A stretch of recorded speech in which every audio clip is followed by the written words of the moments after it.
Shalom Riverside, jumpa lagi dengan saya Jerry dalam devosi minggu ini. Jadi sebelum kita mulai devosi ini, ada ayat yang menjadi bahan untuk kita berdiskusi, untuk kita merenung dalam minggu-minggu ini. Ayatnya diangkat dari Markus 4 ayat 35-41. Saya bacakan untuk rekan-rekan sekalian, yaitu angin ribut diredakan.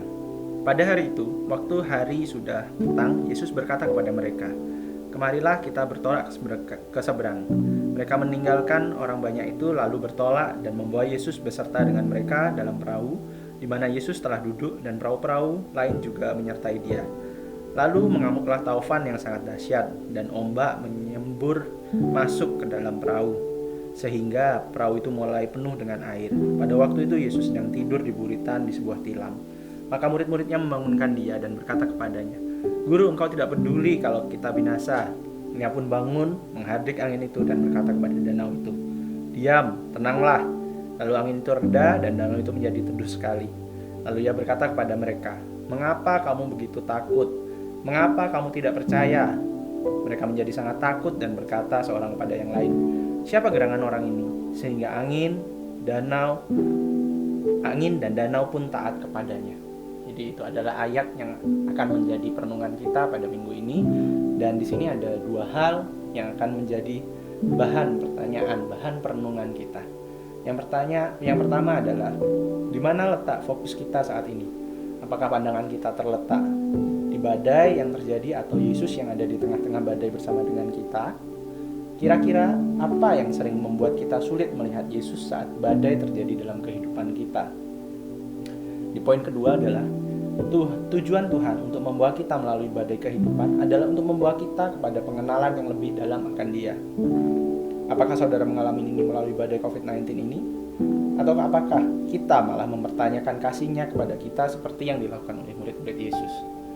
Dari dua perenungan itu, saya akan membahas sedikit apa yang saya alami, apa yang saya dapat dari perenungan ini. Jadi kita mulai dari poin 1. Poin 1 ini adalah badai yang kita alami seringkali membuat kita itu gagal fokus.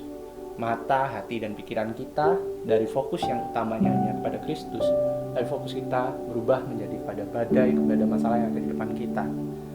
Apa masalah yang terbesar yang kita hadapi saat-saat ini? Bisa jadi masalah keuangan, masalah sakit penyakit, masalah kesepian, keraguan, ketakutan kita, dan lain sebagainya. Sangat banyak masalah yang akan kita hadapi ataupun yang telah kita hadapi saat-saat ini. Nah, saat fokus kita hanya pada badai itu, fokus kita tidak lagi memandang pada Kristus, tapi hanya pada badai, kita akan melihat bahwa masalah-masalah kita itu lebih besar daripada Kristus itu sendiri. Nah, apa yang Tuhan inginkan bagi kita untuk saat-saat ini? Yang Tuhan inginkan hanya satu, untuk kita mengkalibrasi ulang hati kita. Apa itu kalibrasi? Apa itu kalibrasi hati? Kata kalibrasi itu menyatakan bahwa memeriksa ulang suatu alat ukur dengan standar yang lebih paten. Hal inilah yang harus kita lakukan saat ini. Jadi dalam hal ini, kalibrasi hati adalah fokus kita bukan lagi pada hal-hal yang sifatnya duniawi, tapi kita harus mengerti bahwa standar kebenaran seperti apa yang Tuhan inginkan dalam hidup kita, dalam hati kita, dalam mata kita, dalam pikiran kita. Sehingga kita mengerti bahwa masalah terbesar yang kita hadapi bukan lagi secara yang kasat mata yang kita bisa lihat, tapi ada sesuatu yang lebih besar daripada itu yang akan saya bahas di poin kedua. Nah, di sini kita mengerti bahwa sama seperti yang dialami oleh murid-murid itu, masalah badai ini sudah membelokkan hati kita, sudah membelokkan cara pikir kita pada hal-hal yang sifatnya duniawi. Seperti yang terlihat di ayat 41 dikatakan oleh para murid-murid, mereka menjadi sangat takut dan berkata seorang pada yang lain, "Siapa gerangan orang ini sehingga angin dan danau pun taat kepadanya?" Di poin kedua, saya akan menjelaskan di sini. Apa badai terbesar yang kita hadapi dalam hidup kita? Masalah keuangan, masalah sakit penyakit, dan lain sebagainya? Bukan. Masalah terbesar yang kita hadapi adalah dosa. Murka Allah karena dosa. Hal ini tercatat di ayat 39. Dia pun bangun, menghardik angin itu dan berkata kepada danau itu, "Diam, tenanglah." Lalu angin itu reda dan danau itu menjadi teduh sekali. Di sini Tuhan menunjukkan bahwa dosa inilah yang menjadi beban, dosa inilah yang menjadi masalah terbesar bagi kita. Tuhan tahu keadaan kita, Tuhan tahu masalah yang kita hadapi hari-hari ini. Tapi sadarlah, Tuhan sudah menyelesaikan masalah kita yang terlebih besar yaitu dosa kita yang sudah ditanggung di atas kayu salib. Itulah masalah terbesar yang kita hadapi. Bagaimana kita tidak lagi hidup di bawah kutuk dosa, tapi kita bisa dimerdekakan oleh penebusan Tuhan Yesus di atas kayu salib.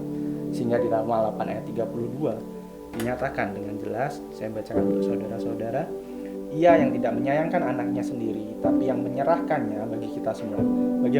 Bagaimana mungkin Ia tidak mengaruniakan segala sesuatu kepada kita bersama-sama dengan Dia. Nah, di sini kita mengerti bahwa Tuhan sendiri merelakan anaknya bagi kita. Tuhan sendiri merelakan yang terbaik. Tuhan sudah menanggung segala masalah kita, segala masalah terbesar kita di atas kayu salib. Jadi hal-hal yang kita hadapi saat ini, masalah-masalah, badai-badai yang kita hadapi saat ini, itu tidak sebanding dengan apa yang sudah Tuhan lakukan dalam kehidupan kita. Masalah terbesar bagi kita itu sebenarnya sudah ditanggung, sudah dijawab, sudah diselesaikan semuanya oleh Tuhan kita Yesus Kristus.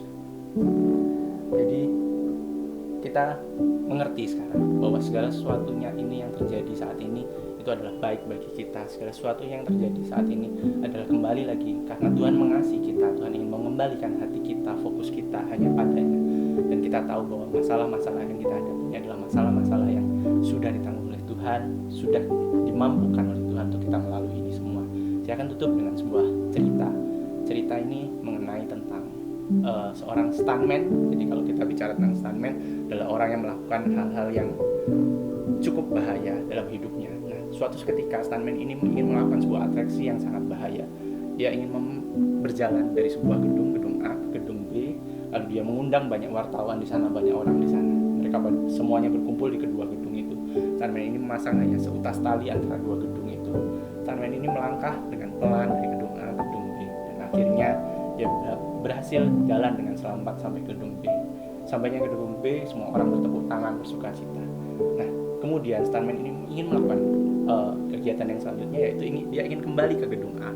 Tapi saat ini dia tidak mau sendiri. Dia hanya ingin mengajak satu orang penonton untuk berjalan bersama dia. Dia mengundang siapapun yang percaya, siapapun yang berani untuk berjalan bersama dia. Dan tidak ada satu orang pun yang berani. Sampai satu anak mengangkat tangan dan mau untuk berjalan bersama dia. Akhirnya anak itu bersama dengan stuntman itu berjalan dari gedung B sampai gedung A, dan akhirnya sampai ke gedung A dengan selamat. Semua orang terkaget, semua orang bingung, siapakah anak ini? Dan ketika anak ini ditanya, dia adalah anak dari stuntman ini. Seperti inilah yang kita harus belajar saat ini, untuk kita mengerti, untuk menyadari di mana posisi Tuhan bagi kita saat ini. Apakah kita menganggap Tuhan hanya sebagai penolong kita? Apakah hanya Tuhan itu hanya seseorang yang di luar dari pikiran kita? Apakah kita mau menganggap bahwa Tuhan itu seperti ayah kita, seperti Bapa kita yang mengerti kebutuhan kita, yang mengerti keinginan kita, yang mengasihi kita? Inilah yang Tuhan ingin sadarkan kita, untuk kembali ke hati Tuhan, untuk mengerti seperti apa kasih Tuhan dalam hidup kita. Mungkin itu yang bisa saya bagikan ke rekan-rekan. Mari kita tutup devosi ini dalam doa. Tuhan, kami ucap syukur atas segala sesuatu yang terjadi dalam kehidupan kami, Tuhan. Kami tahu, Tuhan, rencana kami, Tuhan, mungkin bisa gagal. Mimpi kami, Tuhan, mungkin bisa gagal, Tuhan. Bahkan doa kami pun mungkin saat ini tidak terjawab, Tuhan. Tapi kami mau percaya, kami mau berserah, Tuhan. Kami mau meyakinkan hati kami, Tuhan, bahwa apa yang terjadi dalam hidup kami ini baik, Tuhan. Apapun yang terjadi dalam hidup kami, Tuhan, Kau turut bekerja, Tuhan. Kau turut ambil bagian, Tuhan. Kau turut andil, Tuhan. Dan kami percaya, Tuhan, rencana-Mu itu yang indah, rencana-Mu itu yang terbaik bagi kami, Tuhan. Ajar kami, Tuhan, untuk mengerti, Tuhan, setiap badai kehidupan ini, Tuhan, untuk meyakinkan bahwa Engkau beserta dengan kami, Tuhan. Dan masalah terbesar kami, Tuhan, yaitu dosa, sudah Engkau tanggung, sudah Engkau bereskan, Tuhan, di atas kayu salib, Tuhan. Sehingga kami menjadi pribadi yang baru, yang mengerti kasih-Mu, yang mengerti pengorbanan-Mu. Kami ucap syukur untuk hari ini, Tuhan. Kami ucap syukur untuk kebaikan-Mu, Tuhan. Dalam nama-Mu, Tuhan Yesus Kristus, kami berdoa. Haleluya. Amin. Baik, sekian dari devosi yang saya sampaikan. Tuhan Yesus memberkati.